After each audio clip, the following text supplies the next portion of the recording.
Have a $10 donation from Aluminum Batman. I hadn't even realized reverse boss order was possible in Donkey Kong Country. Neither did I. The things you learn watching AGDQ.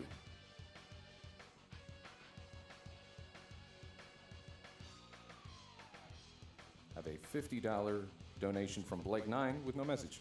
Thanks, Blake.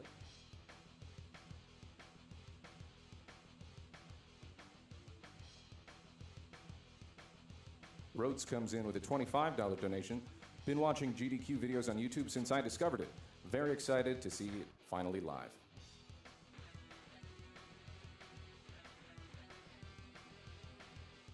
And just a reminder, we do still have a little ways to go, but I believe we can do it. Almost at 6,000 for the incentive for Donkey Kong Country with the reverse boss order.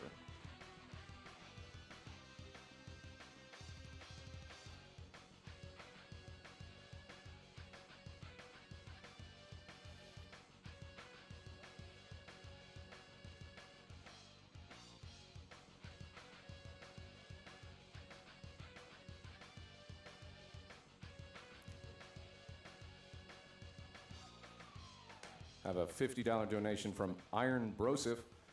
Have to get this in while Gassy is announcing. Can we get a I can smell you? I can smell you. It's a random reference.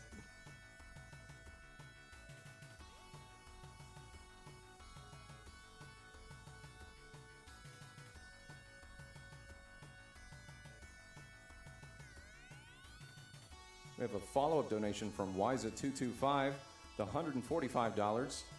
20 hits times $5 plus the $25 for the announcer getting my name right. GG Mickley, great run.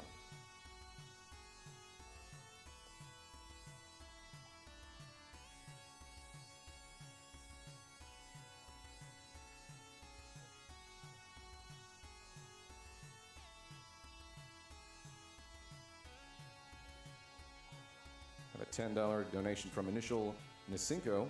Second year watching GDQ. Hollow Knight is gorgeous. So happy someone is running it. Good luck to all the runners.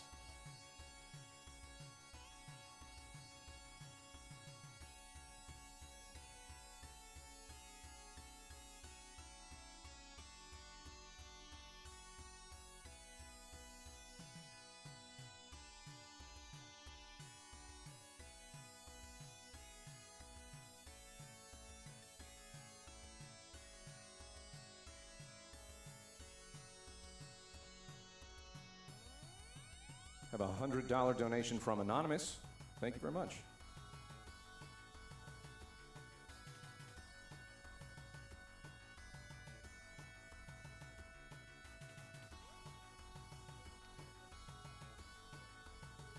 Have a $30 donation from Griffin Q. Greetings and salutations. Longtime watching older brother with a first-time younger brother on the couch with me, completely hooked. Too bad it's any percent. The Grim Fight is my favorite. But I'm sure it will be an awesome run nonetheless. Thank you all so much for the entertainment you provide, and let's show Cancer who's boss.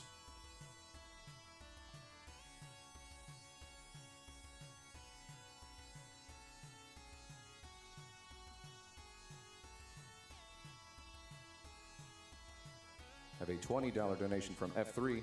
Have been watching for many years. My friends and family were struck by cancer multiple times in 2017. So I'm more than happy to donate to this great event. Keep it up.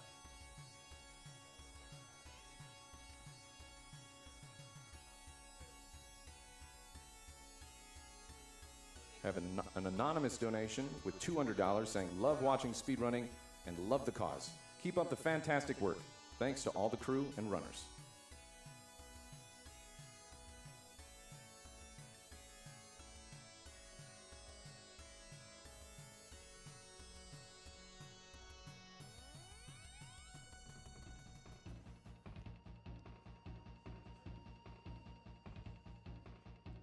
Also, another quick reminder, we're currently at 2,662 of the 5,000 to get that 100% Aladdin run.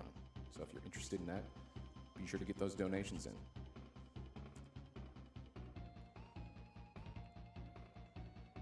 The Mad Irishman donates $35 and says, donate to a great cause with a chance to win cool stuff? Shut up and take my money.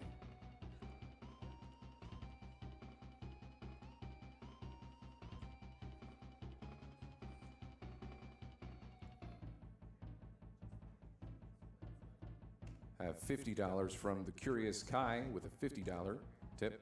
I already said that. Reverse Boss, I thought speedrunning was supposed to break games, not my mind. Well, let's make that a thing.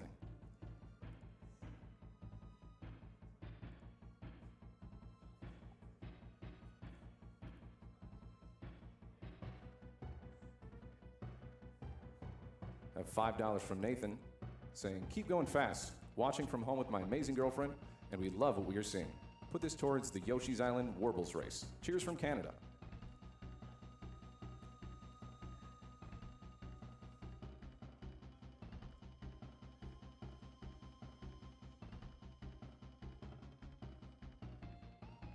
Another $5 from Dakota Dance. Had to donate after finding out Gassy Mexican is at AGDQ. Golf with friends sometime? It's my first time and I'm having a blast.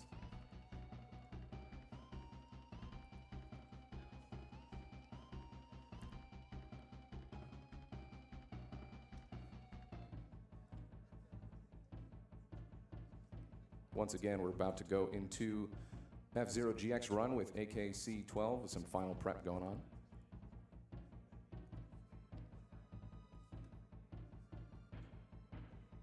At $20 from Absudus, F-Zero GX is back to GDQ and I'm all fired up. This game gave me so many wonderful hours. Good luck to all the runners, and donation goes to Runner's Choice. Greetings from Austria.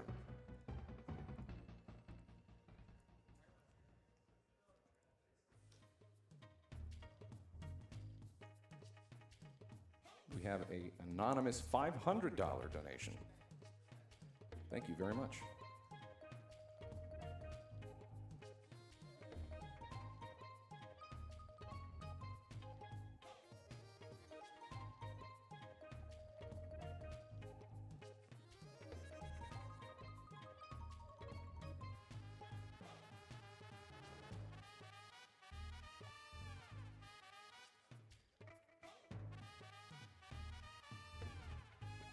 Another $150 donation from Anonymous. Learned about AGDQ last year while looking up F-Zero GX runs. My grandfather beat cancer while I was in boot camp almost 5 years ago before succumbing to a blood infection in 2014. So anything to help fight cancer has my full support. Thanks for everything you guys do. Don't put me in any prize bracket. This is only to support a fantastic cause.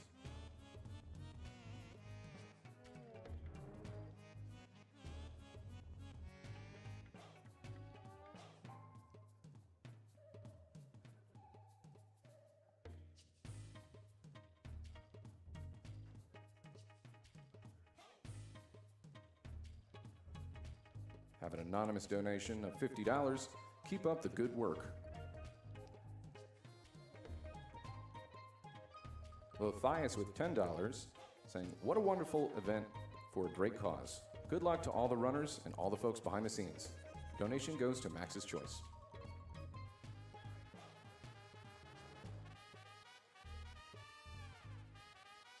For anyone wondering, I will be doing the reverse boss order for my incentives, any donations for my choice. And I believe we are just about ready to go. So AKC12, take it away with F-Zero GX.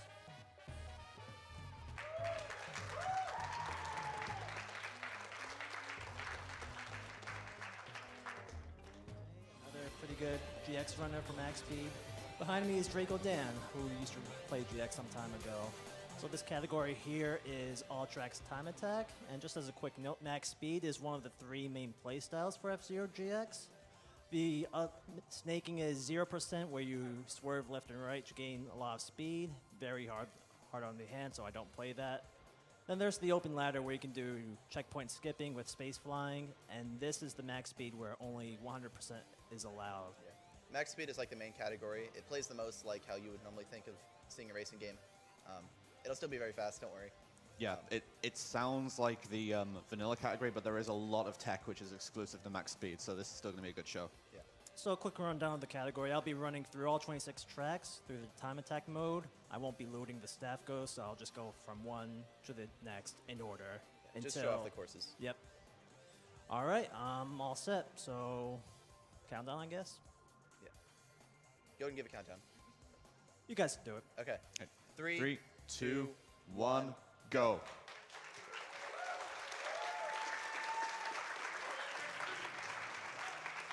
And a little cutscene skip right here. Just press A. Yeah. So I'll just kind of talk about like different tech that's going on as it comes up.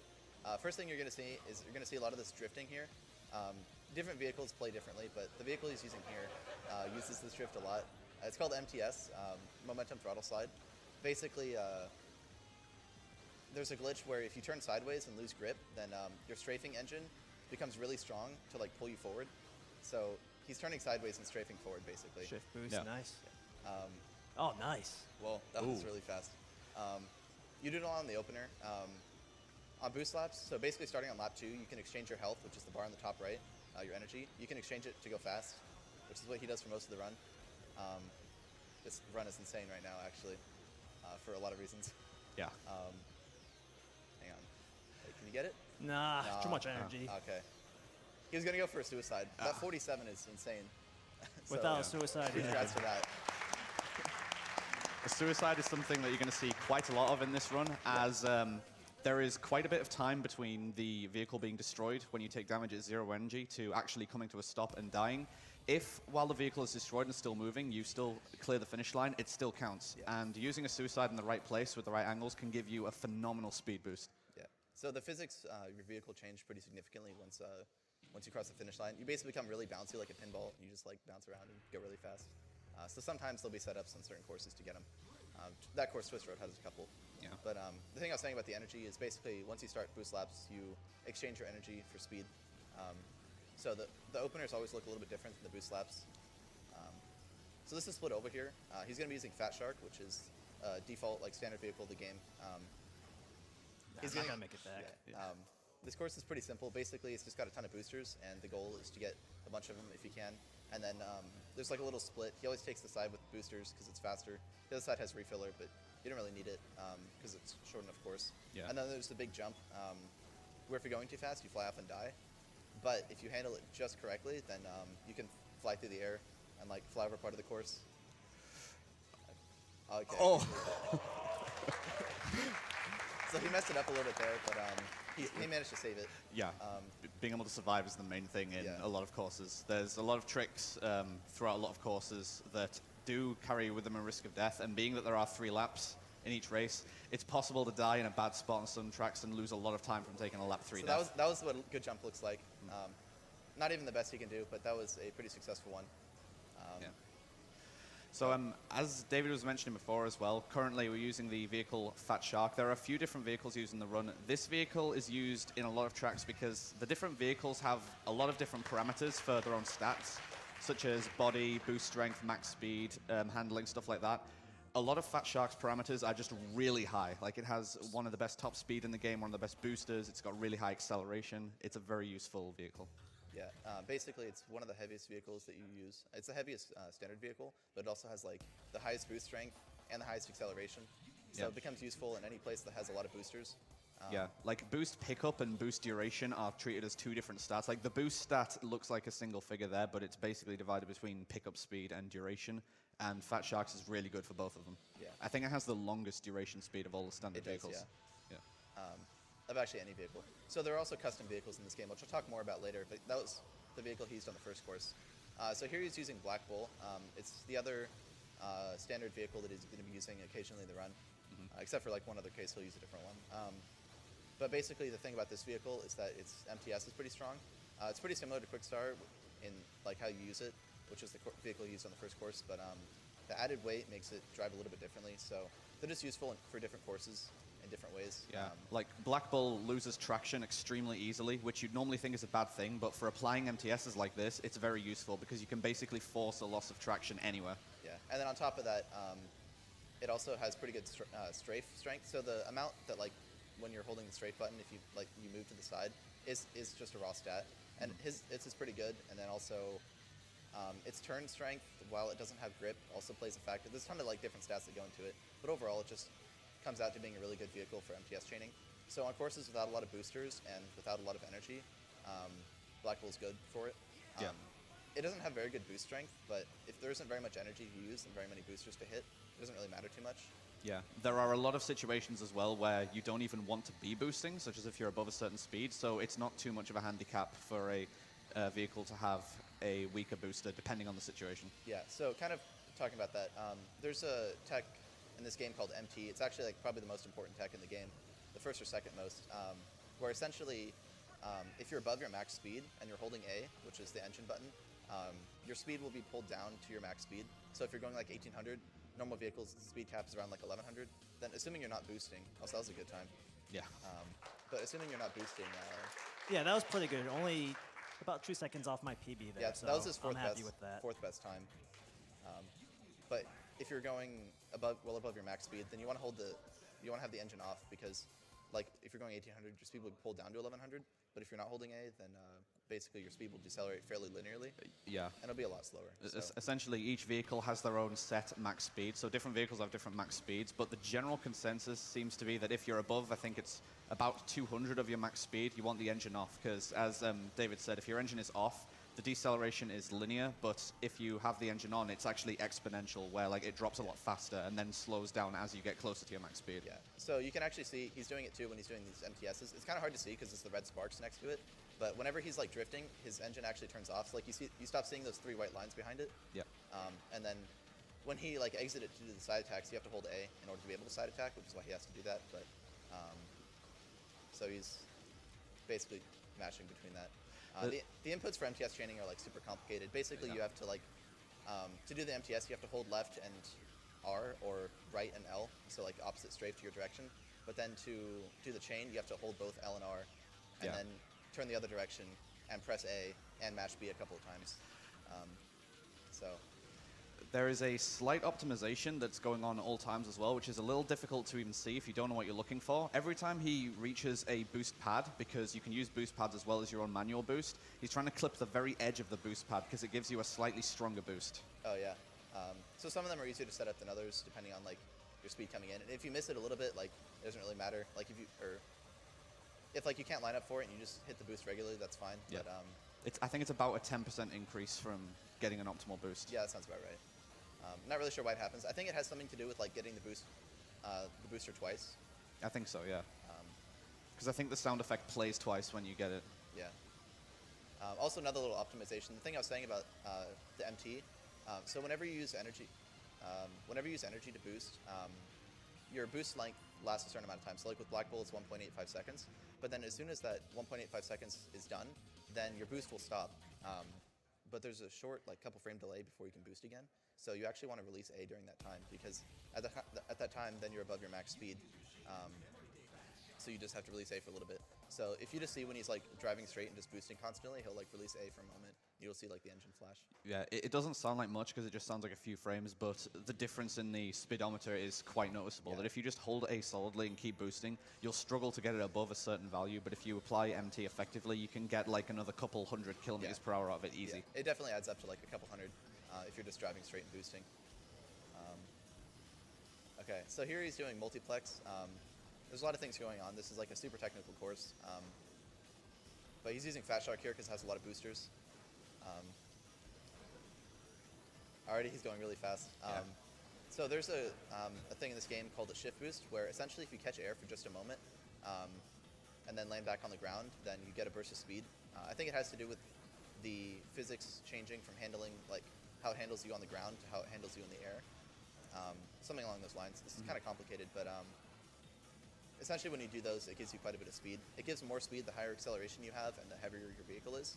And Fat Shark is very heavy and has high acceleration, so it's really good for both of those. You'll see them a lot more in later cups, like in Diamond Cup, you'll see a ton. Yeah. But he got a couple right at the bat, like right off the bat, on lap 1. And like speaking of being on the ground as opposed to being airborne in itself includes a couple of differences in how it's played in this game. Generally speaking, one of the things you've already seen him do quite a bit is use a lot of side attacks while in the air. That adds up to a lot of speed gain. You can also nosedive to rapidly accelerate until you hit the ground. Yeah, so like right there, he like pointed down. You'll side attack if like you're at an angle and you're falling at an angle, but since you have to be turning to do side attacks, then you only use it if you're in situations like that. Yeah. So here he'll just point down. The only difficulty with nosediving as well is that if you just nosedive straight into the ground, you will lose a lot of speed. You want to nosedive towards the ground and then level out just before you hit the ground. Yeah, but then even on top of that, once you start leveling out, then you have to release A, because when you level out, you're going to lose speed, and if you're not holding A, you lose less. Yeah. Also, something right there, so there are mines, which are just like a part of this game, If you hit them, you take damage. But if you hit them straight on, you get like a burst of speed. I believe it's actually a shift boost that actually happens. So there were a couple places there where he crashed into the mines intentionally. Yeah, and at the end of a lot of tracks here, we're also going to see those rail slides. We had MTs, we had MTSs. That's an MTRS, a momentum throttle rail slide. Yeah. You'll see it on next course. At the end of it, you'll see a really good rail slide. But essentially, you're just doing an MTS against a wall. It's always performed at the end of a track, like at the end of lap 3, because it gives you a huge speed boost when you perform it, but once you exit it, you'll lose pretty much all your speed. Yeah, there's a couple of places on a couple of courses where you can utilize them. Like there's one on Surface Slide, there's a couple on Ordeal, which is of course later on, a few other courses, but for the most part, you pretty much only use it at the end. So this is Drift Highway. He's using Quickstar again. I guess I'll explain custom vehicles a little bit. Essentially, there's one engine and one cockpit that you use almost all the time. The cockpit's the heaviest cockpit you can get, and it gives the best turning strength. So there's really no reason to use any other cockpit. And then the engine that it's using is like a sweet. Oh, okay, that was. Oh my God, this is really good. Okay, so holding the talk on the custom vehicles for a minute. Basically, so talking about shift boost, there's something called an MTS into shift boost, where if you see when he's doing like the MTS drifting, his speed number goes up. So like right there, he got up to like 2,700 for just a minute. Hang on, you gonna go for it? No, no way. Oh. Okay. So there's a suicide finish you can do there. You smack into that back wall at that last corner. And he's going really fast. I was hoping he'd go for it, but... Yeah, the results vary massively depending on the angle that you hit the wall, though. Like, it's precise enough that unless you have a very specific setup, there's a lot of situations where you just cannot predict where you're going to go after it. I actually got PB here while practicing, just like less than an hour ago, yeah. Yeah. So you were saying that the cockpit and the engine's the same, but what about the body? So the body is the biggest thing that varies. Basically, there's just 10 different bodies. They have varying different stats, like the strength value, the body value, the weight, the turning value, grip, and a bunch of other things. There's pretty much the one that we use the most is the one that he's using right here, and you're going to see it more in the run. This vehicle is Gallant Star.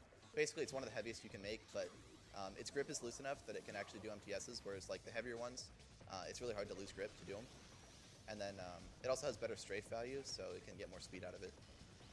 What you're seeing here is side attack turning, where with really heavy vehicles, especially like heavy custom vehicles, if you just side attack and strafe and turn on the ground, your speed goes up. So whereas its normal max speed is around like 11, 1200, it's going like 1500 for short moments. Also, you're gonna see something really cool here.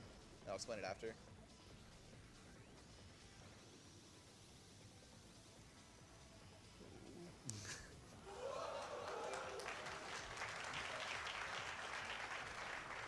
So as we let on a little bit about, there's things called side attack dives, where essentially if you do the same side attack turning thing I was talking about on the ground, but if you do it in the air while pointing down, it makes a lot more of a difference. And it builds up a ton of speed.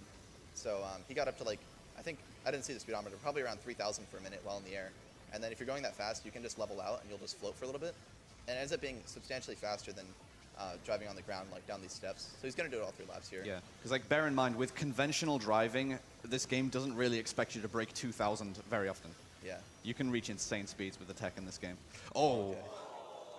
Yeah. So deaths are pretty common in this game. Like, for the most part, you don't really expect where stuff's going to happen. But you don't expect that kind of death to happen, but it'll just happen. So yeah, it's all accounted for in the estimate. Like the potential for this run is probably like over 20 minutes faster than what the estimate is, but so that's fine if it happens. What was I saying? I don't remember what I was saying. Anyway, but yeah, so pretty much that's what the dive is doing. So he dives, you see his speed gets to like 3,000, levels out, and then he lands. Okay, so what I was explaining before, going back a little bit, an MTS into shift boost, which will probably come up in a few other cases later. Essentially, if you do an MTS, your speed number gets up pretty high. So if you tap A as you're going over a little lump in the ground, you can catch air on that lump, and then you'll get the speed gain from a shift boost, which is how he was able to go so fast on last course.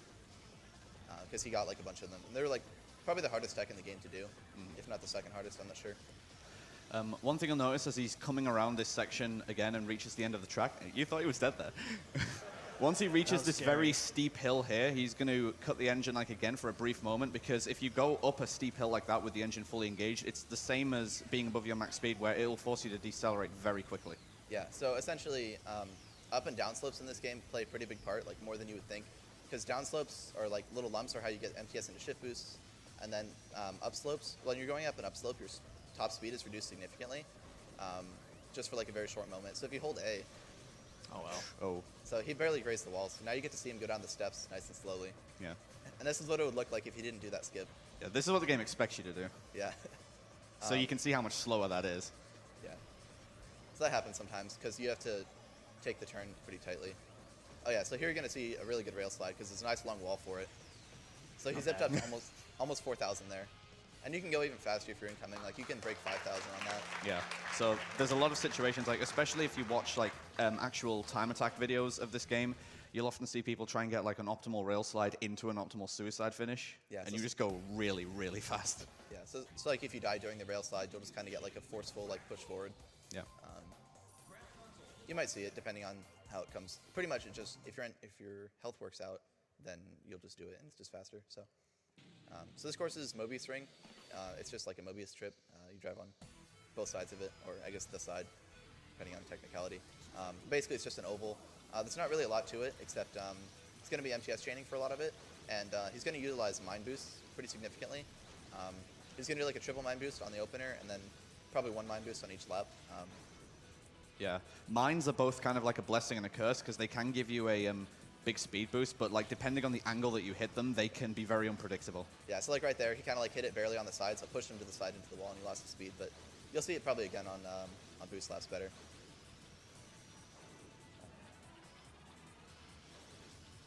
So this course, the record actually uses Gallant Star, and Gallant Star probably has the potential to be a little bit faster, but Black Bull is a little bit easier, and then also, in the case of this run, it's a lot faster because you have to load the custom machines, which takes like a couple seconds. So the difference in speed that you can get is, or like the difference in time that it saves is not enough. Yeah. It's worth mentioning as well with the mine boosts that like once a mine has been hit, it doesn't regenerate. So if you're planning to use mines to go faster, you do need to plan spots to use different mines on different 3 laps. Yeah, so like in this case, he gets like the triple mine boost on the first lap because he doesn't, since normally mines do damage to you, and especially with like Black Bull, its body value isn't like particularly high. Yeah. The game says that it is, but the game's stats lie a lot. Yeah, the letters are literally just ripped from F-Zero X, which is the N64 version, and like most of them are pretty inaccurate. But like he uses the triple mine boost on lap 1 because it doesn't matter that he loses a bunch of energy because he's gonna get a refill later. So up next, or go ahead. Yeah, you guys can say some donations right now. Then this next course is fairly boring, fairly straightforward. Yeah, it's Not- mostly just like slight optimizations. So Sure thing.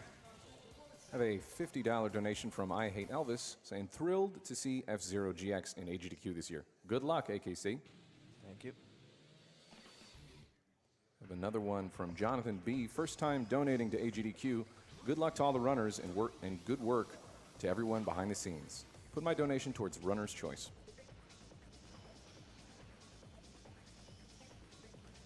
A $30 donation from Durag. My mother beat cancer this year, and I can't think of a better way to celebrate than by naming the Breath of the Wild horse Mom. Happy AGDQ.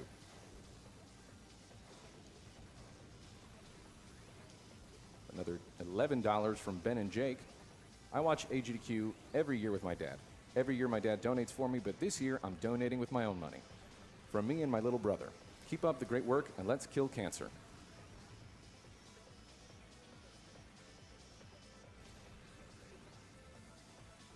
$10 donation from Anonymous. First time donor, gotta get in for those Hollow Knight goodies. So really quick, slight optimization there. He just like waited a bit to boost because if you start through the string of boosters here at like if you wait to boost and you come through at like a slightly higher boost speed, then you go through this entire section going faster. So rather than boosting right at the beginning of the lap, it's just a little bit better to wait a little bit. So just like a slight thing there. A $5 donation from Bitsmall. Had to donate during F-Zero GX, one of my favorite games of all time.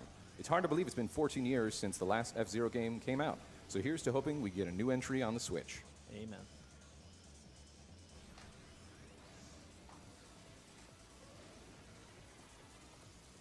have a $1,000 donation Whoa. from Fan Gamer.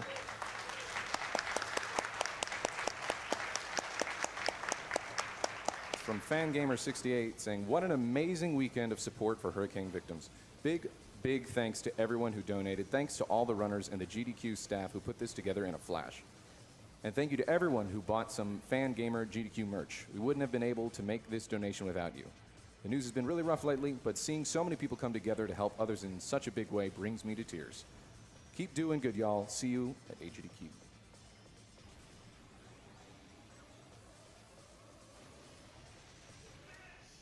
There you go. That was a pretty good run. That actually beats my personal best by like 2 seconds. Really? It wasn't that great for me. All right, well. So up next is Stereo Gaps. It's a really cool course. I'm not going to say anything until after it happens, hopefully. But assuming it goes well, it should be really impressive. Yeah. All you know is a lot of people really hate trying to just drive this course. Yeah. It's cool, though. Yeah, I'll be using a fairly safe start here, so I don't lose a bunch of time here. So Yeah. But if he dies here a couple times, it's probably expected, so that'll be fine. Still gonna look cool though.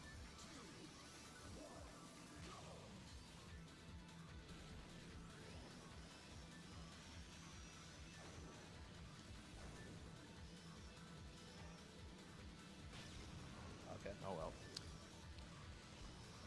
That's exactly what I mean about the mines being unpredictable. He was banking on getting a different kind of collision there. Yeah. You'll still get to see most of what he was trying to show on the boost laps. A slightly easier version of it, but...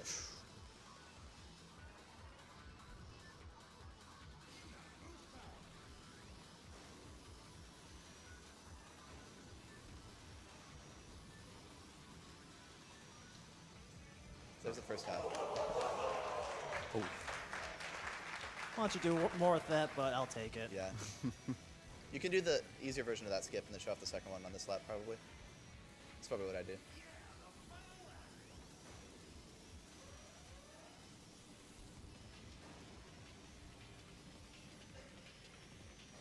So there's this, and then All right, here we go. that.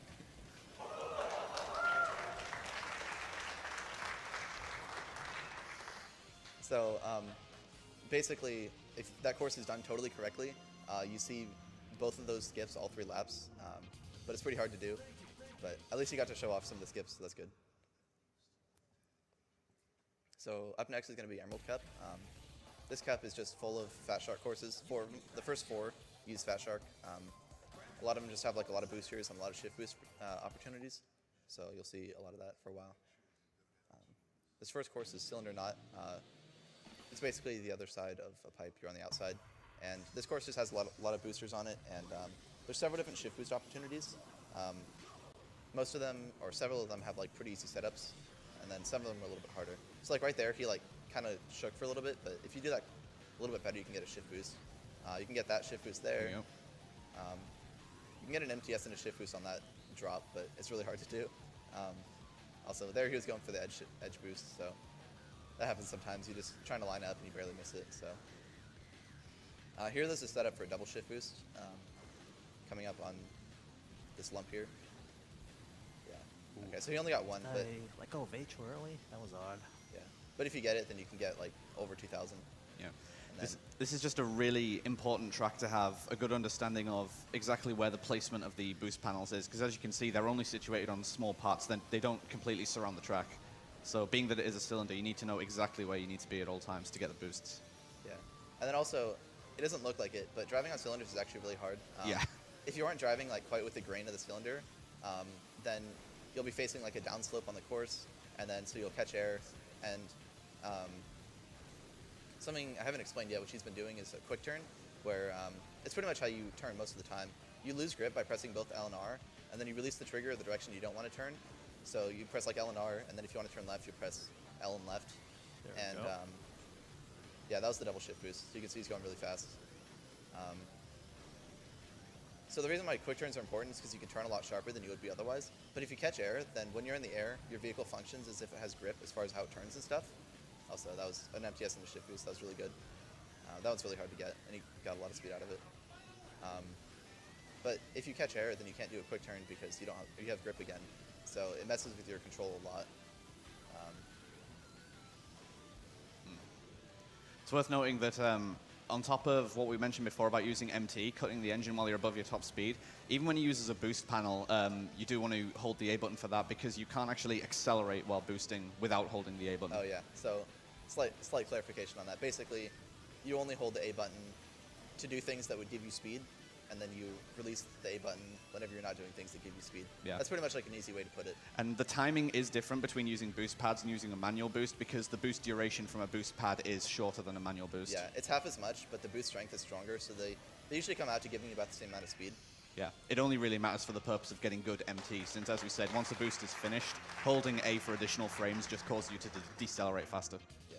So that's a 226. That's a really good time. That beats my PB. I feel like that'll happen a lot. It's a common AKC's theme, really good. yeah. You gonna place a bet on how many times that's gonna happen through this run? I'm afraid to know the number. So this is going to be intersection. Basically, this course has a pipe that kind of like laces through the track, and then there's like one strip of the track where you kind of drive around it. So you can see like on the mini map on the right side, there's like the pipe that bends back and forth through it. On each of those bends, there's an opportunity to get a shift boost, or sometimes a double shift boost if you're lucky. So a lot of this course comes down to how well you can get those. So AKC is going to try and get as many as he can. But basically, you just line up on a certain part of the pipe, and then you tap A at the right time, like that. Ooh, nice. And you tap A again. So that was really good. He missed the first one, but then the rest of it was really fast. And chaining those together is actually like really hard. So he got that really well. And then here's the part where it goes back and forth. You actually like go back and forth across to get these different boosters, which looks kind of hard, but actually it's not too bad. But this turn right here is like really bad. Yeah, that's the turn that you want to take a rare break for sometimes. Yeah, You can go too fast and just fly straight off the track. Yeah, if you don't handle it quite right, it's really dangerous. But actually one thing that you do, instead of slowing down for it, this game kind of has like glitch physics when you're going up an upslope and you're going fast enough, where your vehicle becomes really clingy. It's kind of hard to explain, but basically the reason why he doesn't MTS through that turn, outside of just the fact that it's fast, is it gets him going fast enough that he gets the glitched upslope physics. So he clings to the ground really well. And like there's a place where the ground drops. I'll just like point it out, like right there, that little ground drop. If he didn't have the glitched upslope physics, then he would have caught air and probably flown over the rail. Yeah. But since he had that, it just kind of caused his vehicle to stick to the ground. It's really like weird, obscure thing that happens. But it's useful in some places, so.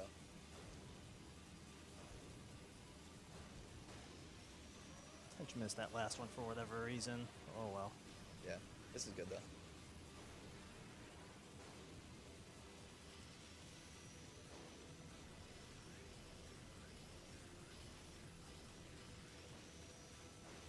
Sub 2, 159. Nice.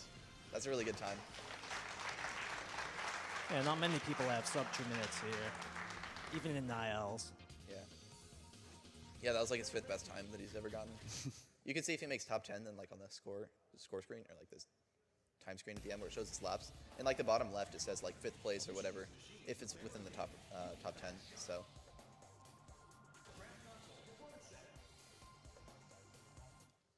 Yeah, so this course is double branches. It's going to be the first place you'll see off-course shift boosts, which essentially, like I was saying, to get a shift boost, you have to catch air for a moment.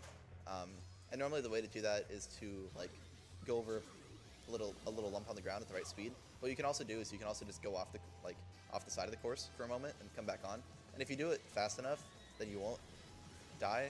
You'll make it back onto the course. Yeah. If you do it too slowly, you'll die. These are really difficult. Yeah, they're really dangerous. The difficulty is like mitigated based on a couple of factors. Like when you're going faster, it's a bit easier to deal with, and depending on the gradient, such as if you're going downhill, it's a little more forgiving.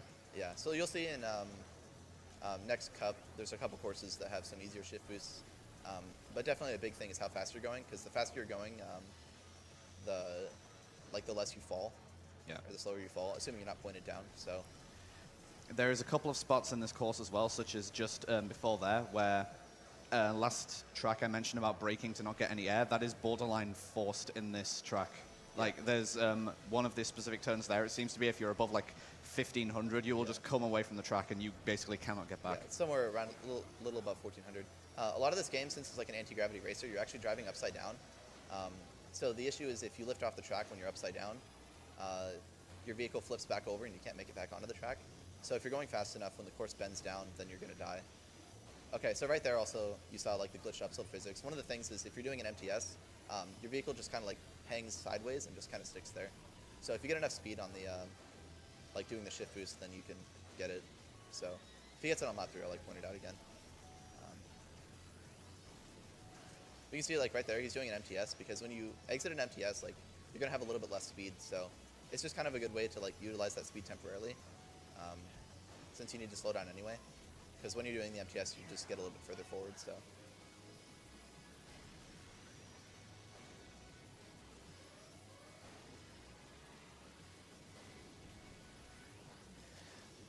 Oh. Oh, why did I do that?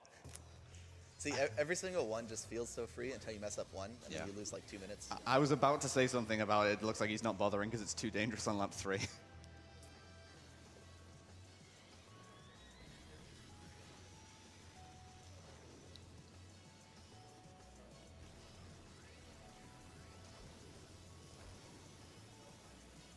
Yeah, so it's a lot more dangerous right there because the track's like upward a little bit. Okay, so like right there, he like turned sideways and just kind of like sat there for a minute instead of like turning. Even though he was facing to the right, he didn't actually move to the right, just because of that glitched upslope physics, but kind of a minor thing.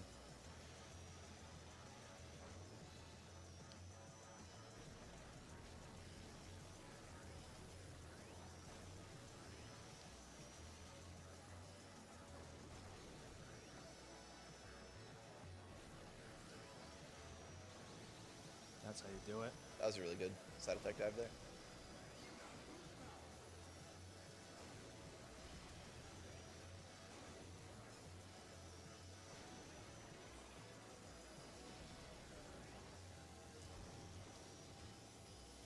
All right, that was the last time I'll do that.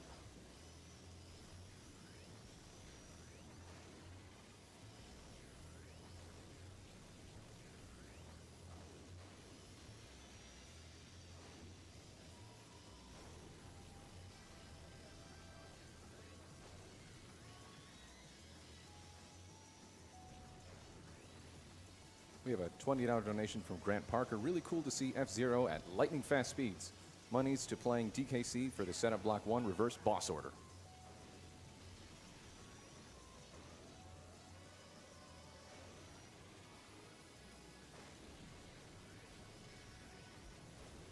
Yeah, so if you don't go for shift boost, it's faster to like drop down there and just hit more boosters instead.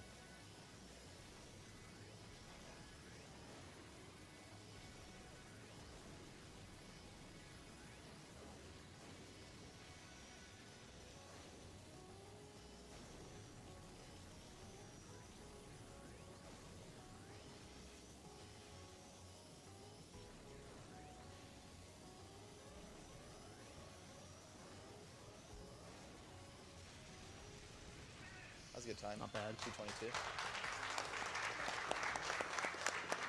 Especially if you're not going for any shift boost on lap 3.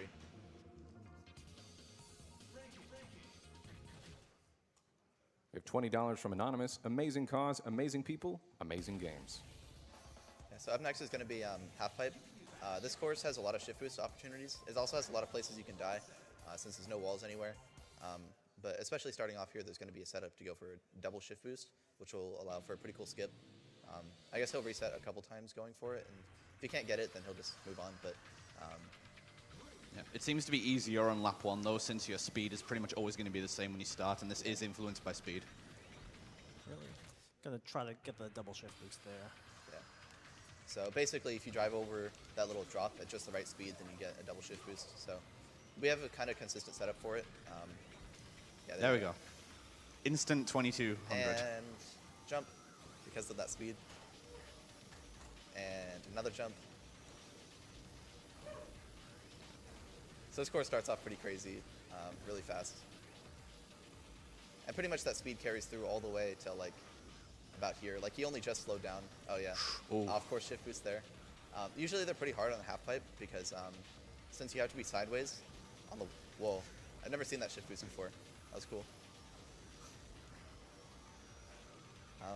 Usually since you're sideways in the half pipe, like if you try and strafe off, then like your vehicle will try and correct its angle, so it'll be weird. but also he was going for a setup to slow down a little bit to get the double shift boost again, because it legitimately saves like 3 or 4 seconds or more possibly if you get it. And since he started the lap going normal speed anyway. Okay. So he actually got a shift boost there right before the jump, but his angle was like a little bit off, which is why it was kind of dangerous, but he made it back, so it's fine. But yeah, like the shift boost that he went for the off-course one, like right there, where he just passed on lap 1, is because like the course is like twisting, there happens to be like a little spot where you're just about flat with the ground, so you have like a little bit more opportunity to actually get it and make it back on. Just as a marker of just how good that lap 1 was as well, just look at the lap times. Normally you would expect to see lap 1 being the slowest lap because you don't have access to boost power, but that lap 1 was so clean that it's like a full 3 seconds faster. Yeah. Also, he slowed down there to try and get the shift boost on lap 3.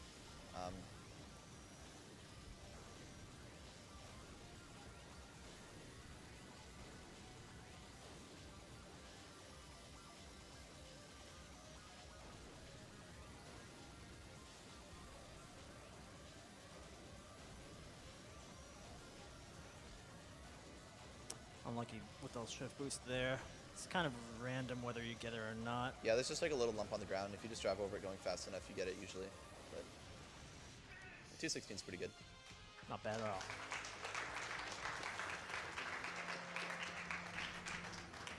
So on the next course here, coming up is Big Blue Ordeal. You're going to see Gallant Star pretty much being used to its full potential. Gallant Star's biggest thing, on top of the few things that I mentioned, basically it's really heavy, which is why its side attack dives are really good. And this course has a lot of side attack dives, so it's going to build up a lot of speed. There's also a couple cool skips you can go for, several on this course. So hopefully those work out. We have a $100 donation from Turtle Freak. Wow, I had to donate during this F-Zero run. It's my favorite racing game, and you're just destroying every track. It's really fun to see.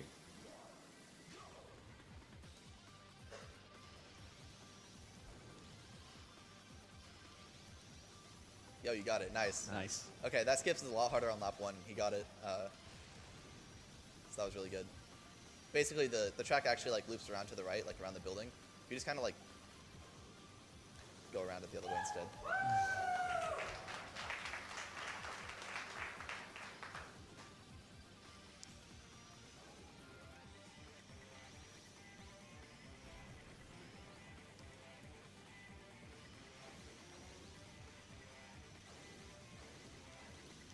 Yeah, so here he's doing a little bit of MTS training.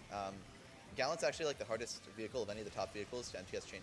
Also, there's an opportunity of a rail slide being used outside of the end of a track.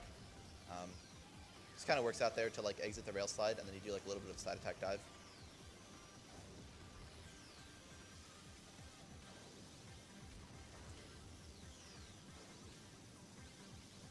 Oh, he got the full skip. Yeah. There you go. Yeah, that full skip is really difficult.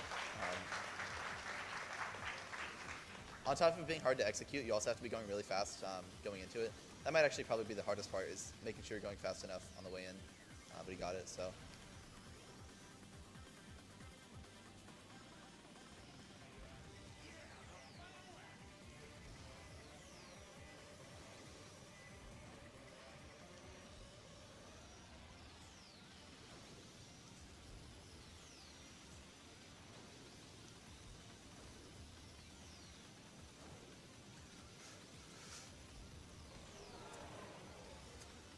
Yeah, that wasn't optimal, but I made it, yeah, so made whatever. It's kind of hard to like see exactly where the track is because it's a little bit narrow right where you land, and on top of that, like you're looking through a waterfall, so it's just like a little bit blurred. Yeah. Also here, it's pretty consistent suicide. He got over 4,000 there. Probably saved a second, so it's worth it. Fairly safe. Yeah, the nature of the track being as narrow as it is and it's going up a hill, it shoots you pretty consistently straight forward. Yeah, just like the slight curve upwards just kind of like bounces you perfectly. And like each time you bounce, you build up a little bit of speed. Okay, so here is Diamond Cup. This has the hardest courses in the game. Yeah. Especially this first course. This course has a lot of narrow sections where there's no walls just about anywhere on the course. There's like a couple small places where there's some walls, but hardly anywhere. And there's like the areas where it splits into 3, which is why it's called Trident. And basically on this course, he's just gonna abuse shift boost as much as possible. Yeah. The world record is insanely fast. So you could spend like days on this course and never finish a run if you're trying really hard. So he's not gonna go as crazy as possible. But he's got a strat worked out for which ones he's gonna go for, especially more on the opener, because they're less punishing to miss, because you only lose in 30 seconds or whatever instead of 2 minutes into a run. Yeah. No.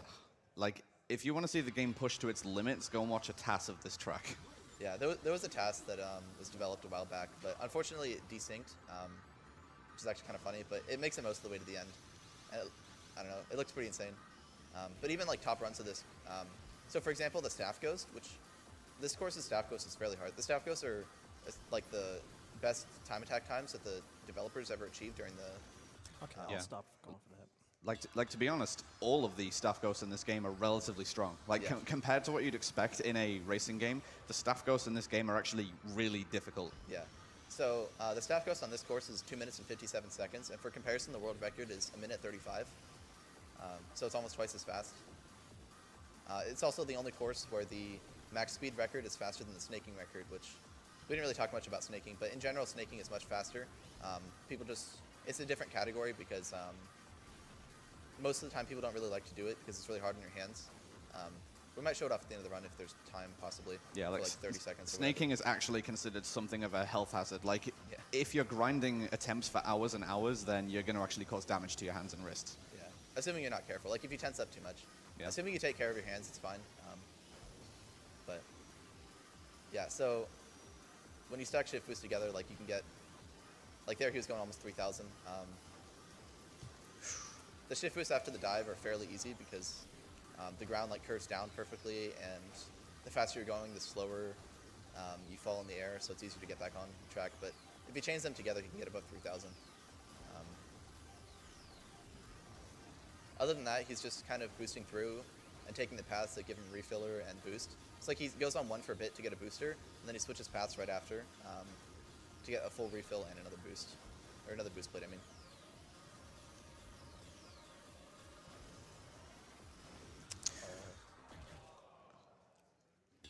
Never missed that during practice. That's really Yeah. surprising. Yeah, those types of deaths are pretty rare. On that dive particularly.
Oh yeah, so something kind of interesting about this course is something we're not entirely sure about yet. But this is a course where one of the heavier body parts than Gallant might be useful.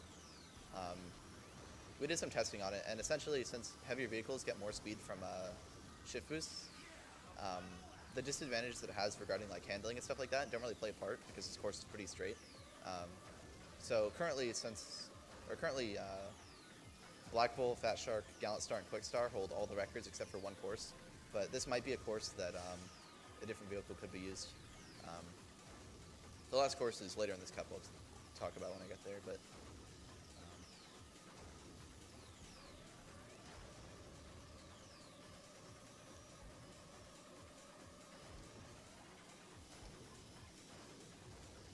oh, something I didn't explain. There's something called Boost State MT, where essentially if you're going really fast, like above 2,000, then even if you're boosting, you still won't gain speed from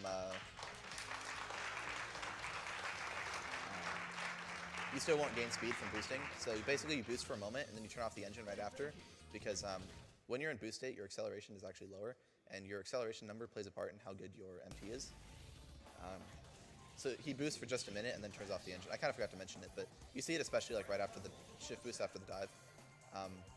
That's something that's also important, because you don't want to be boosting while you get a shift boost, since your acceleration is lower, and your acceleration plays a part in how much speed you get from a shift boost. So you pretty much only want to boost in places that you're not going to be shift boosting, that you know you're not going to for that time. So this is lateral shift. Basically, there's a bunch of places in the course where course shift to the side for like a little bit like that. And if you drive over the corner just right, you can get a shift boost. These ones are probably some of the easiest shift boosts in the game to get. But it's still easy to just like mess up on any single one of them. And also, you go very, very fast on this course. So there's a lot of like, it's really hard to control. Yeah, and there is at least one spot in this stage as well where if you're going too fast, So right here, you'll come off the track. Yeah, if you're going above 1800, you'll lift off the track, which is actually what he did there on purpose. He just waited a bit. He waited a bit and like slowed down to 1800, and then he did an MTS into shift boost since it was still like bending down, and that was just like another thing to go fast. It's like if you keep track of where he's boosting, like he doesn't boost it all through here. He doesn't boost because it would still be active if you went for that one. You can maybe boost there, but like here is already in boost state from the booster, so it doesn't really matter. So there's really not very many places that you want to boost, and they actually slow you down. I believe the world record for this course and other like a couple other top times don't use any boost at all.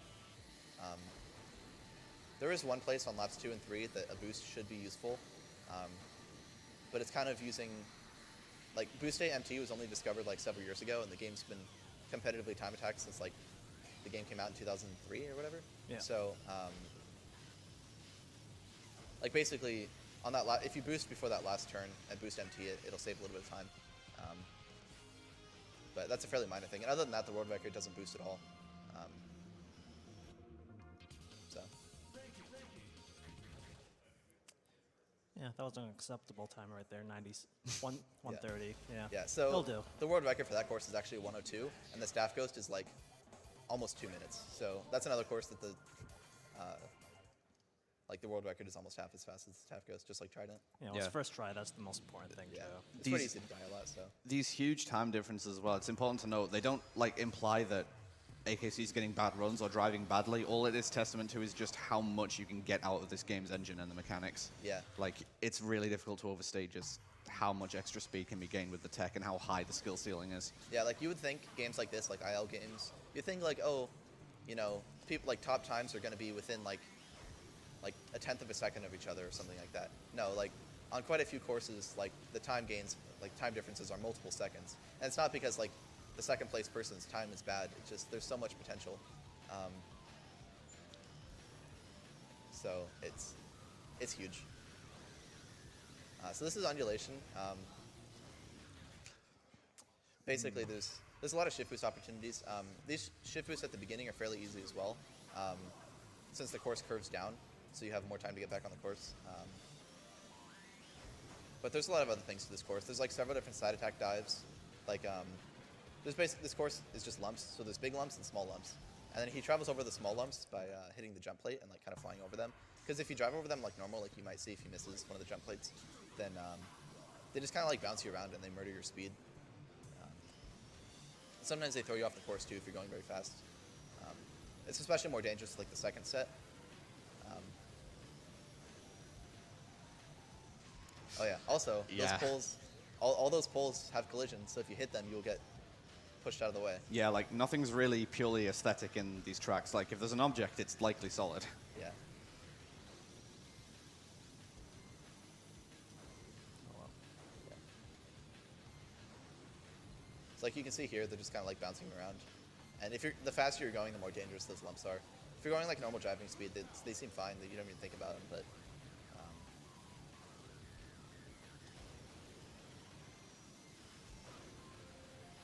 yeah, so he kind of has to like navigate around him, and sometimes he'll have to like turn back. Oh, he's barely saved it. Not being very lucky here so far. Yeah. So like you would think you just have like a setup to like hit it jump plate at the same time or like same place or whatever. But there's so many factors that go into play. It's exactly like how you're launched. Like your exact angle matters, your exact speed matters, your exact. Oh yeah, you can also bounce on those ones. Which doesn't happen there. Yeah, like even if you had a perfect positional setup, your speed hitting it is never going to be the same, and that has one of the biggest impacts on where you actually go. Yeah, your speed, your angle, a bunch of different things, like how you hit, like where you hit the jump plate, whether or not you're in boost state. Because if you're boosting, your speed is going to be, you get a lot more height out of it. I mean.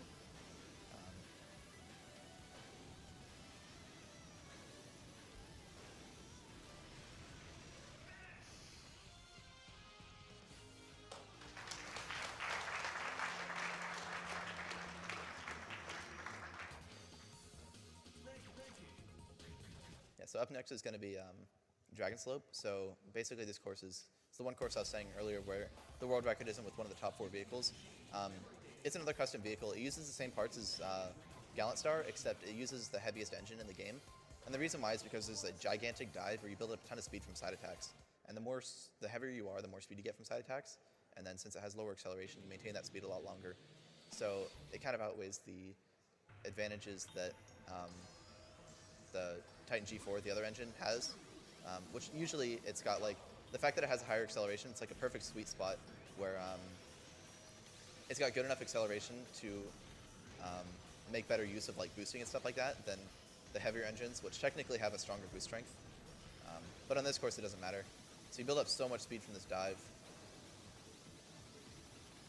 So like he was going, I think I saw 4,000 there for a moment, maybe.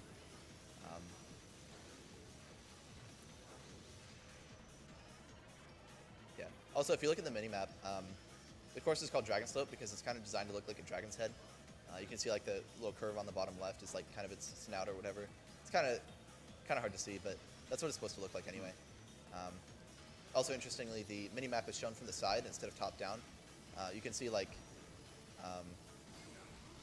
oh, so that was a nice MTF shift boost there. Yeah. Really fast. Oh, another thing about the glitched upslope physics, which you see there, like you can see he's like riding along the wall, but he's not actually hitting it, because that's another thing about the glitched upslope physics is that you have to crash into a wall like really hard for it to actually hit you. So. Yeah. A couple of things I'd like to know about this stage. During the huge descent there, you don't actually have completely free reign of where to go because there are a couple of checkpoints you need to avoid, otherwise the game will consider you off course and the run's just over. There's a couple kill planes. They're especially an issue at the very beginning. Sometimes, like, since you MTS off the edge, so you can start out at an angle, and so you start out going faster. If your MTS is like too sharp, then you'll hit the kill plane on the right side. Yeah. And then, like, after the slope here, we've seen in the first 2 laps, it's a good instance of having a very wide ice section. And the ice section is basically going to remove all of your grip and make MTSing incredibly strong. Yeah. So the course is supposed to, like, you can see in the mini-map in the bottom right, there's supposed to be, like, several different jumps that you land on as you're, like, falling. So, like, you go from one to the next. But with the MTS and a side attack dive, you just skip all of them altogether. That was a good time. Almost sub 2. 201's good. I was hoping for sub 2, but oh well.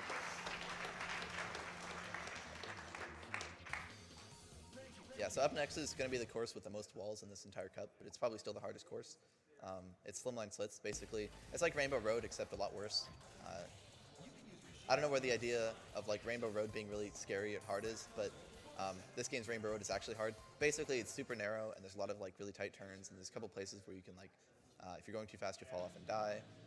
It's just really easy to crash into a bunch of walls and stuff.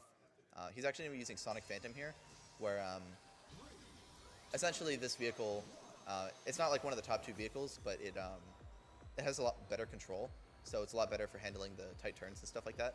The world record actually uses Black Bull, and it's got some pretty insane jumps and stuff, but I believe AKC's PB is with Pretty Star, which is a custom vehicle that's like pretty light and has pretty good steering, but instead of using that, it would just take too long to load the custom vehicles, so this vehicle will be faster overall.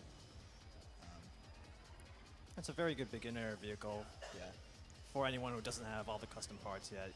Yeah, so this course is actually pretty cool in the sense that a lot of vehicles can be competitive for a lot of people for a while. Like, I think you probably need like a top 50 or so time to like start getting times that are better than what some of the best... we keep like a spreadsheet of all the best times with every vehicle and every course. And like to start beating some vehicles like this and Death Anchor and a couple of the other fairly good, like not quite Fat Shark or Black Bolt vehicles, but like that are kind of close, you need probably a top 50 or like maybe even, in fact, I think Great Star has a better time than Fat Shark, which is one of the few courses that Fat Shark and Black Bull don't have the top 2 times. And I think that time's like a low 140, so you probably need like rank 20 something to beat that.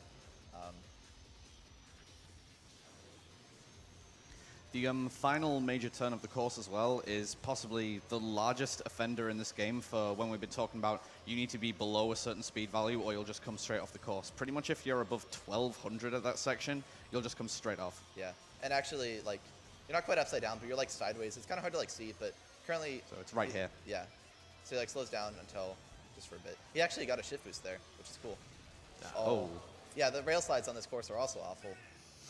That would have been really good. That would have been a 145, which would have been a crazy good run. Even sub 150 is pretty solid, and that's what you got even after that big mistake. Yeah, the spreadsheet record with this is a 142, I believe. 140, was it? About 142. Okay, yeah. So within a couple seconds of the best time, or it would have been if you got on the rail slide. So this is gonna be AX Cup. It's the final cup of the. Oh, wrong timing. Yeah, it's the final cup in the game. These are the courses that are featured in the arcade version of the game, the F-Zero AX. A lot of these courses have like a lot of turns, a lot of energy refill, and like, I don't know, just like something about the turns just kind of feels like you could be like driving it with the steering wheel. But it has a lot of cool courses. It generally has most of my favorite courses because I like having a lot of refill because I like boosting a lot. So when this game was run 3 years ago, when AKC was doing this course, there's a pretty crazy suicide. And Nigleria offered him a pizza for getting the suicide, and he got it, so he got the pizza. So I'm not gonna offer the pizza, but Oh, please do. all right, fine, I'll buy you a pizza. A couple slices is fine. I'll be All right. nice.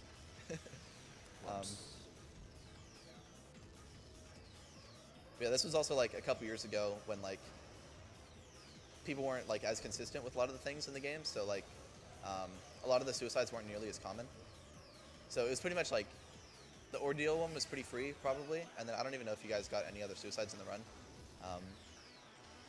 But this is like probably like the biggest super suicide. So energy gonna be fine? All right. Here we go. There we go. There you go. Beautiful. Stuck the landing too. That was a perfect suicide. Pepperoni and bacon, please. All right. So this is gonna be Meteor Stream here. This course is another course with Gallant Star. It has a potential for a lot of different shift boosts, like MTS into shift boost opportunities. It's a really fun course if you're playing it right because you go really fast. Yeah, dependent on a lot of shift boosts that Yeah, aren't exactly easy, but yeah, they're not very consistent. But some of them are more consistent than others. And ultimately, it really just does come down to how good you are. Like, there's no like actual randomness in the game. So that's a shame. yeah. First one is right here if he gets it. If you tap A at just the right time, you can get a shift boost, or sometimes 2. There's a little dive here, and then there's 2 MTS and shift boosts.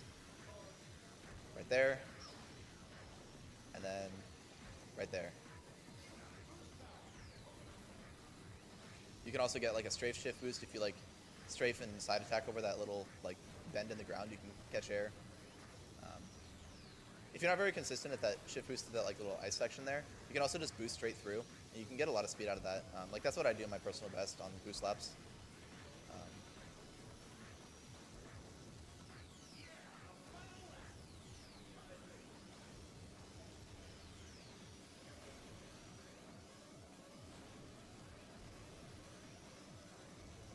Yeah, he got that there. A minor pretty one sure. there, yeah. Yeah. Yeah. Might have been at boost state, I think. One thing that's like a little Suicide? odd I've found about AX Cup. Yeah, suicide. There you hit. go. Oh, nice. Yes. So like I say, sorry, a thing I find a little odd about AX Cup as well is that the first 2 tracks here, they've like been very short tracks. That is not going to remain the same throughout the remainder of AX Cup. Yeah. 2 courses from now and the course after that are the 2 longest courses in the game. But firstly, this course, Cylinder Wave, it's another cylinder course, kind of like Cylinder Knot, except it's got a few less shift boost opportunities, but it's got some kind of other things about it. A lot of the course is like a little bit wider. There's some places where it gets narrow, like narrow tubes and stuff around some turns, but in the wider sections, it drives a lot more reasonably. So it's a lot less frustrating of a course to play, for sure. But a couple things that I want to shout out. First of all, for anyone interested, oh, that was nice. Little MTS into shift boost there. That's actually like a fairly new, newly discovered one. Shoutouts to Brave. Yeah. But a couple of things. For anyone who's interested in learning this run, AKC actually made a ridiculously comprehensive max speed guide that came out to like 53 pages. If you search like F-Zero GX max speed guide AKC 12, there'll be a couple things that come up. There should be a link to it on the F-Zero Reddit, which you guys should also check out. Oh, there's another little shift boost there that he got. That's going to kill my speed, though. Oh, okay. Well, he saved it at least. That's what matters. So he was going too fast there, which is always a terrible fate. But yeah, so we have that guide. It pretty much covers like all matters of general tech in the game in extremely comprehensive detail. There's also the F-Zero Reddit, where stuff gets posted, but we also have a link to the F-Zero Discord, which is where we talk about race or like speedrunning, both this game and all the other ones too. F-Zero X, Super Nintendo, Max Velocity, Climax, whatever the last one is. I'm drawing a blank. The other GBA one. But Max Velocity. yeah, that one, Climax, and what else? Oh, GP Legend. Oh, right. Grand Prix Legend. Okay. So there's channels for all those. So there's a link to that in the F-Zero forums, I'm pretty sure. And then finally, since most of the competition for all the games is just time attack, the ladders are on fzerocentral.org. So be sure to check that out. And that's where, if you were interested in playing, you could put times up there and stuff like that. Yeah, 147, despite that slow down, was. Yeah, I'll that was really accept good. Nice 30 on the third lap. Oh, yeah, very good. And even the 38 on the opener. Those were both fantastic. That could have been like, if your third lap was the same as your second, which I might have been even faster, assuming you hadn't like messed that up, because you would have come up with so much speed. That could have been like sub 140 maybe, or low 140. Which would be PB if I got the sub. Oh, really? What's your Yeah. PB? 140, 254, something like Okay. that. Yeah. So had that giant mistake not happened, that could have been close to a PB. Yeah. So this is Thunder Road. It's probably the longest course up to this point. It's either this one or Trident, but I think this course is longer. This course has a lot of boosters, a lot of refiller. There's several different places with opportunities for some rail slides, which, like I said, are pretty uncommon, except for like at the end of a course. Also, like varying degrees of difficulty. Like you can do one on the right side through this hallway. Mostly if the ground like curves away at the end of the rail, that's the best place to do it. But a lot of the difficulty of this course comes down to MTS chaining, which, like I think I said before, Gallant Star is like the hardest vehicle to MTS chain with because its grip is so strong. So it's very easy to like consistently keep losing grip. There's the second rail slide there, and you lose a bit of speed, but you get more speed from this. Like you make better use of the dive if you're going a little bit slower when you start. So the speed gain that you get temporarily from the MTS, and then some speed that you get back from the dive makes up for exiting the rail slide a little weakly. And the third one, you can do a rail slide on this one. So yeah, you can see like in all three cases, that one he didn't exit super well, but basically the ground curves away from him, so you get a little bit of opportunity to get your speed back up, or like to save some of the speed rather.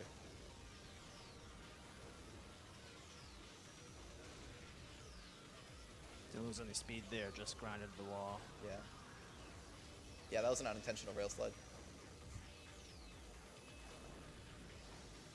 Yeah, there's a little skip you can do there. He went forward on lap 1 as well, but he, I think, hit a wall on the like. Yeah, right before the so drop. he decided not to go for it. It's extremely precise on lap 1. I've never even gotten it once. I haven't gone for it too much, but I've never gotten it, so.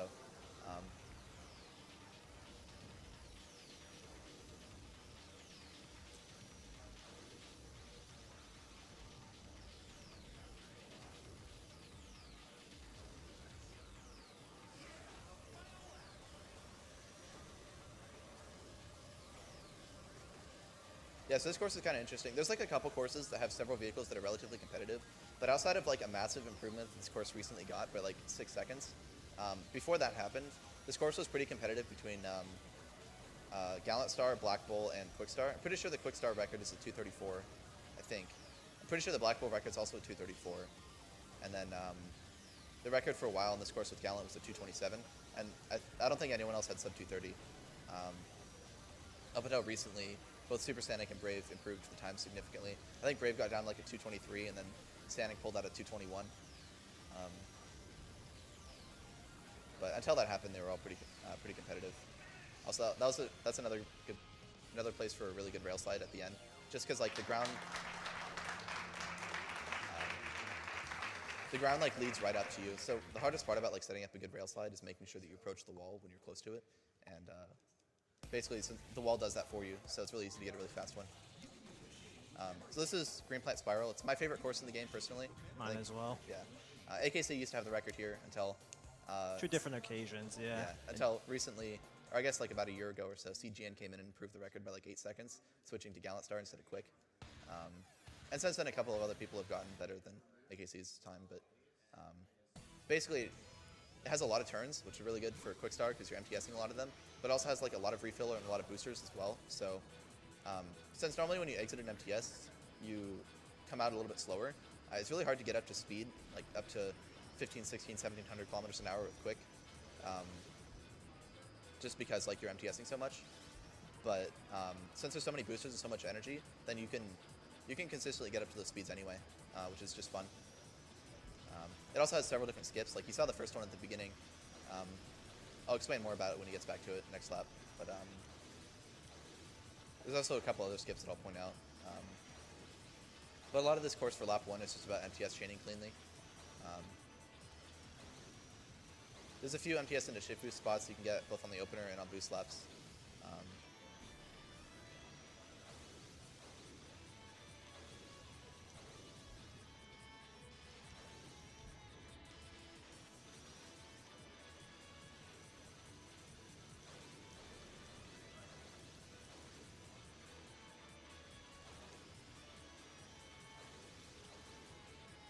Yeah, 106 opener is pretty solid. Not bad. Yeah. So like right there, so I haven't really explained exactly how skips work, but one of the big factors about skips are basically the game keeps track of, oh, there's another little skip here. You just skip that little platform. You can do that one on lap 1 as well, but it's slightly slower maybe than a different strat where you get a shift boost on that platform.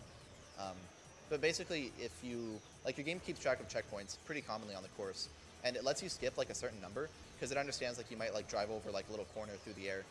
But if you skip too many, then you'll blow up when you hit the ground. Also, this little skip here. Actually, a big one rather. Yeah, that one's really cool. It's also really hard, so props to AKC for that. But basically, you can only skip like a certain number.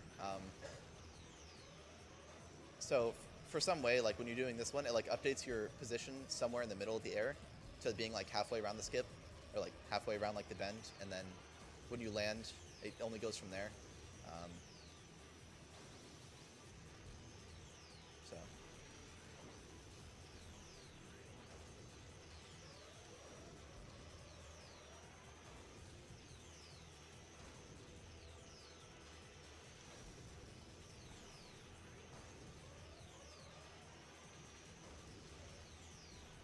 We have a $10 donation from Anonymous. Playing this game as a kid, I never thought these F-Zero speeds were possible. You got the skip again. That was really good.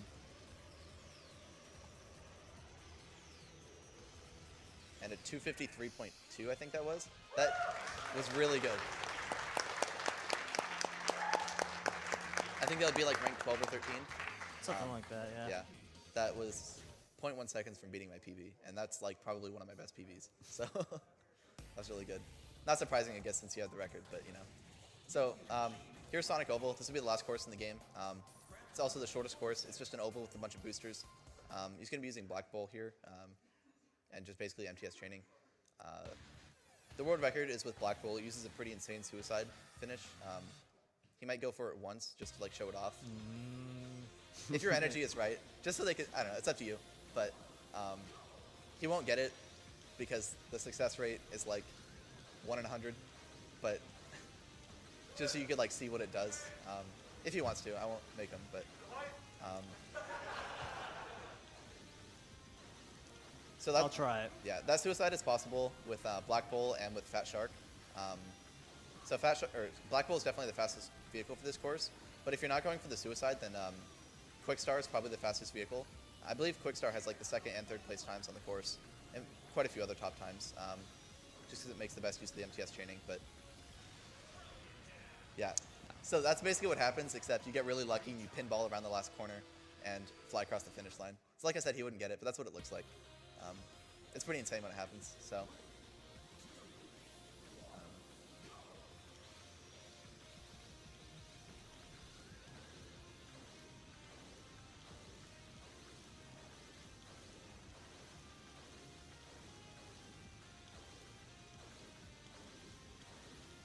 Yeah, other than that, once he crosses the finish line on the 3rd lap, that'll be time. I'll call it, but.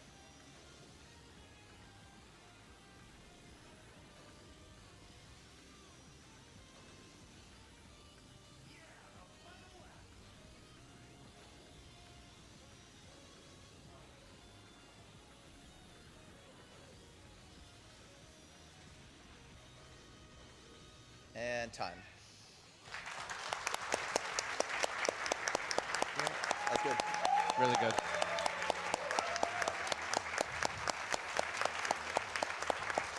What was the time on the run? It's a 1:11:32. Satisfactory. A few too many deaths, but showed off a lot of cool stuff, so I'm very happy. And before I go, Would it be possible for us to show off like about a minute for snaking, just to show it off really quick, since we're ahead? Okay. all right, that was F-Zero GX. Before I go, just quick shout-outs to YoshiFan28. He recently updated the website. Before it was broken and kind of messy, Oh but yeah, now it looks he's improved real the website nice. significantly. And he's done other really cool coding projects, and shoutouts to the entire F-Zero community for playing and discovering out this game. All right, thank you.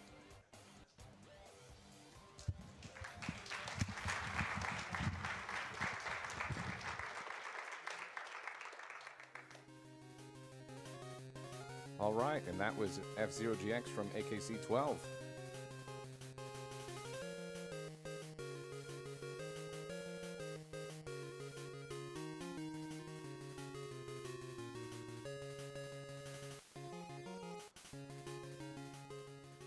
All right, we are going to go to a quick ad break. We'll be right back.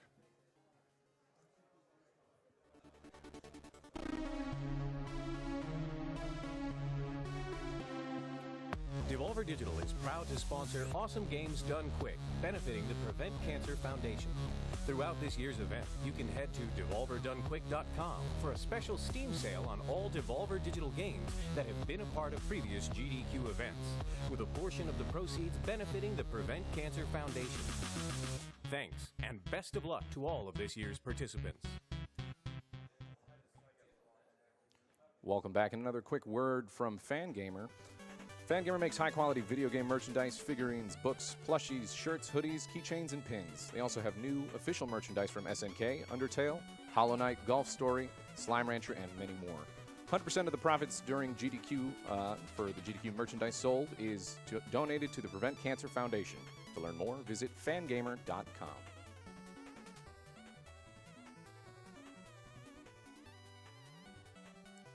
And another quick video word from one of our sponsors. The Prevent Cancer Foundation is partnering with the International Association for the Study of Lung Cancer to provide a generous 2-year research grant. The grant funds research in the early treatment of lung cancer. In 2017, the first ever international grant in treatment was awarded to Dr. Adekoya Rahman. This 2-year research project aims to enhance the understanding of lung cancer for scientists, まあいいや。 members 多 of 分 the 聞こえるっ medical ちゃ聞こえる community, と思うんで。 and the public, with the 今 goal of better 本家の early 方でやっ detection てる and treatment. CM ですが、これが今、このイベントのチャリティーイベントでですね、寄付先になっているプレベントキャンサーファンデーション、がん予防基金かなの話でしたけど、プレベントキャンサーファンデーションはがんの、がんっていろんなフェーズがあって、がんが起きる、がんが進行する、治療するみたいな言われますけど、この団体はがんを予防するところに重きを置いて活動しているチャリティー団体ですね。で、それにために GDQ はイベントを開いて、例えば去年だったら2億5000万円ぐらい1週間で集めて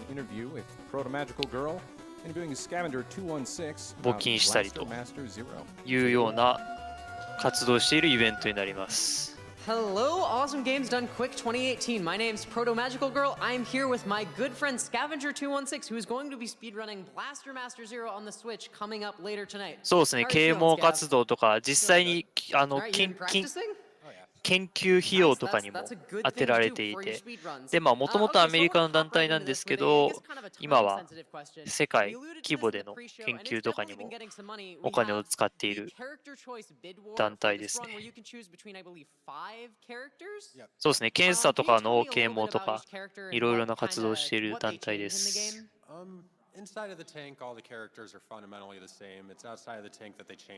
で、この AGDQ、チャリティーイベントでもあり、で、何でお金集めてるのっていうと、世界、もともとアメリカなんですけど、今、世界から優れた RTA プレイヤーたちを集めて、RTA を披露して、ということをやっています。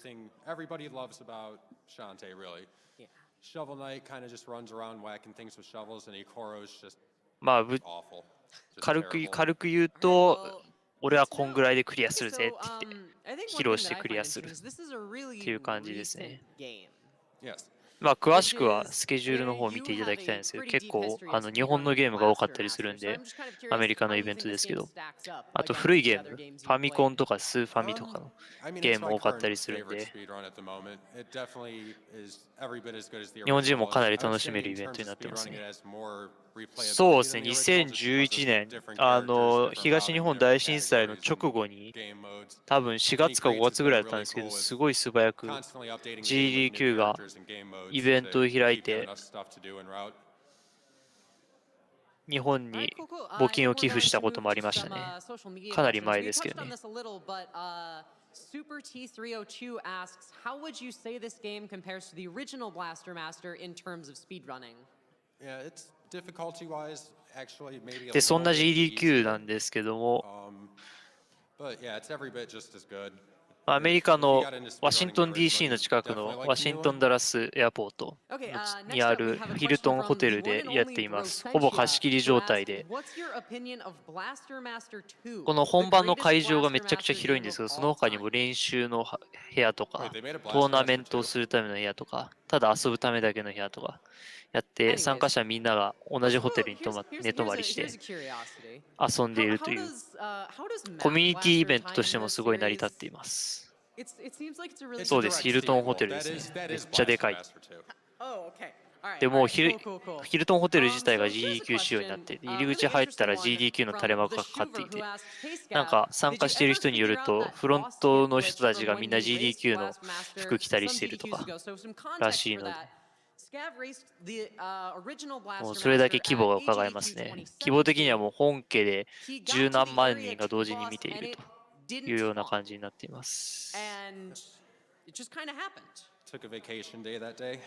Yeah, so what have you found out about that glitch since the run? We still don't exactly know what caused it.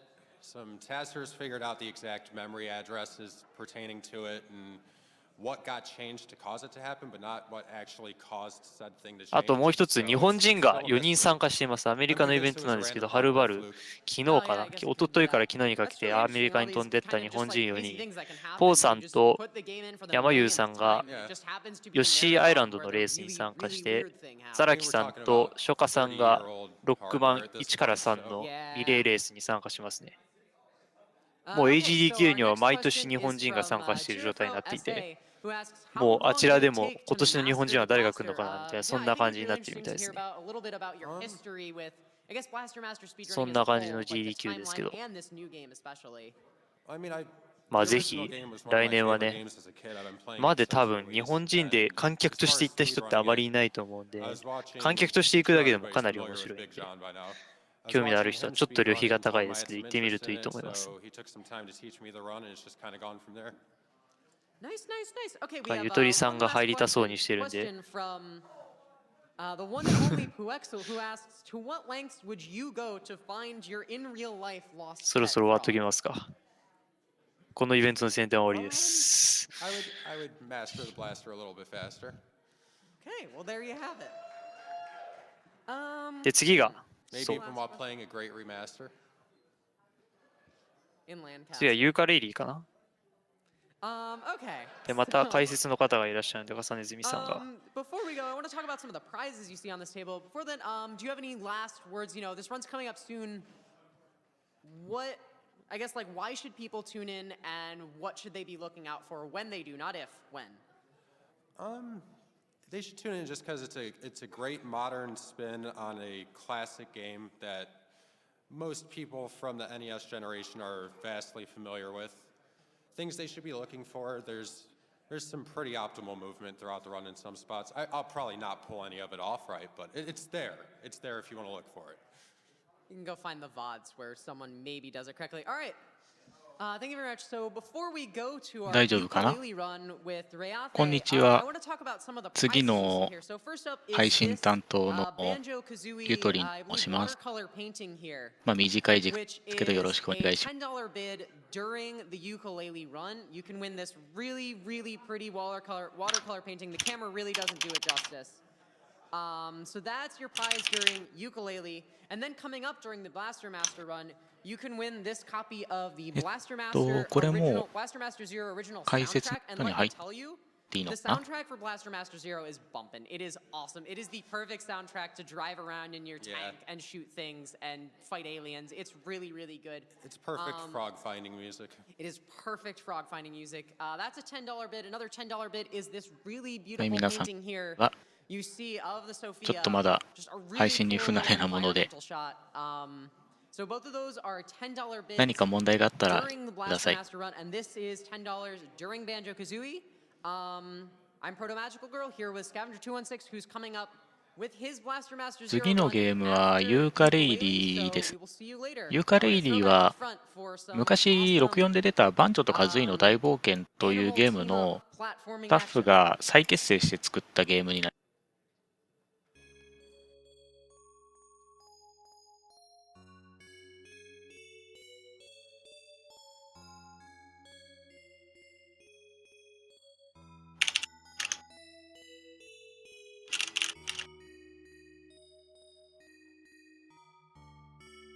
基本的に本当バンジョとカズイのなんて言ったらいいのかな、バンジョとカズイそのまんまな感じ。あ、解説の重ねずみました。Just so you're aware, we are getting extremely close to the 100K 大丈夫。 mark, which is really, really exciting. So get hyped for that. あ、こんにちは。こんにちは。 We've got the ukulele run 解説よ coming ろ up しくお願い next し in just a minute. お願いします。 This is an any percent run, no flight skip. And I'm super, super pumped. そうですね。前は非公式の日本語化しかなかったですけど、最近公式が日本語対応しましたね。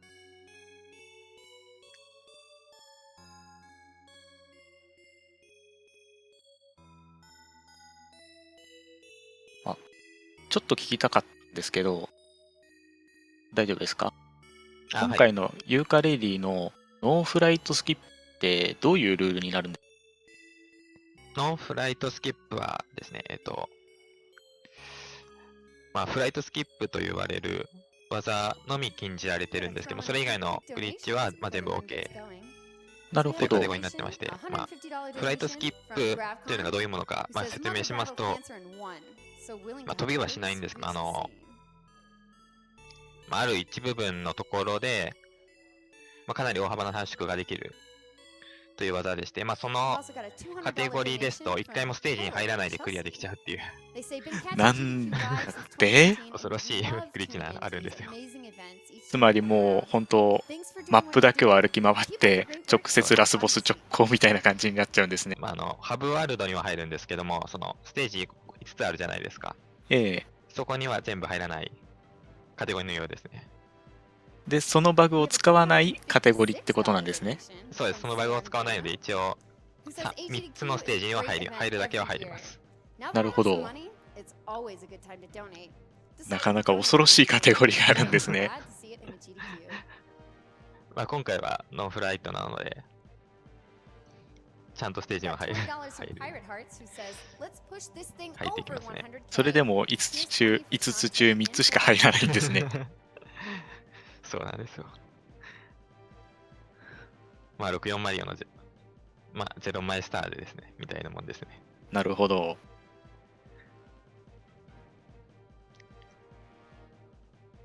多分もうしばらくしたらティングが完了するんじゃないか。